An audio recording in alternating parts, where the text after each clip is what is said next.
My mom doesn't like Dan at all because in her mind, Dan doesn't provide for his family. If I were in Janna's place, I wouldn't put up with it. I would have left him long ago. I see my mom as controlling and she judges us, but she doesn't know all the facts. She believes she knows everything, and we basically don't have a clue. They are living in a house with cement floors. They don't have heat. They don't have hot water. It's an intolerable situation, in my opinion. I don't know what the issue is with my mom and my children. The first time I was pregnant, I was very excited about it. She said she wasn't very happy. And by the second or third child, we got letters. You gotta get your tubes tied, don't have any more kids, big mistake. I have offered to pay for a vasectomy for Dan, and it sounded like I was expecting him to get butchered, not to have a simple vasectomy. But I think what really lies underneath is if it's God's will for us to have another child, we will.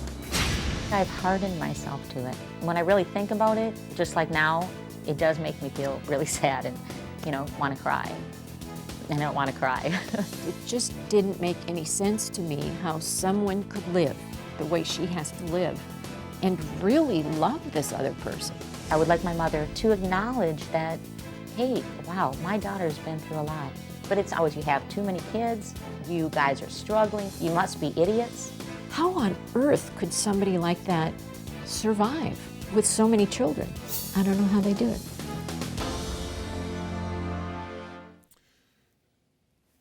Is she just crossing the boundary? Is she getting where she doesn't belong? The hurtful part, I guess, is the controlling issue because, well, more than that. I guess over the years since we got married, I've gotten hurtful letter after hurtful letter, but never any words of "atta girl." You said it at the end of your tape right there. You said, I don't know how they do it.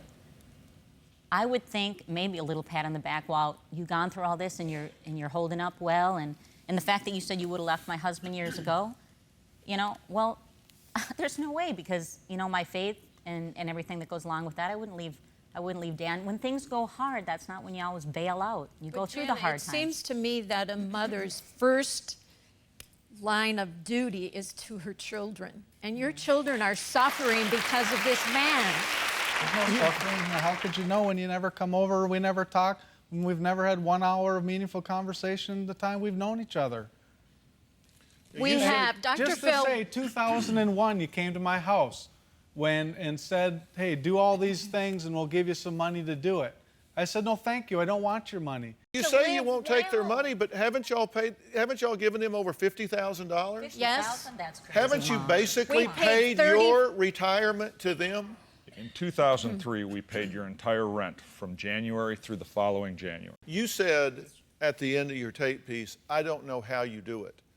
What I'm saying is I don't know why you do it. Exactly. Okay, Why let's not say just the last get a thing. job? The last thing. I started up Acrylic Creations here again in November. I worked at it. Didn't go as good as I thought. That is this time why I ran my family into the ground, and that's why I did the red light photo blocker, because of the amount of money I had to make to get out of the trouble. I thought the Lord was having me do that business. But in the I tried it meantime, for 3 weeks. in the meantime, why not just get a job? I mean, I'm not saying don't pursue that, but why not go get a job to provide for your family? That's why, in thinking about what happened and the steps that were taken, I thought that the red light photo blocker, that people would be interested in their constitutional rights being trampled on, and I would sell some cans. Do you have a story or a question for me? Click the link in the description and tell me what in the world is going on.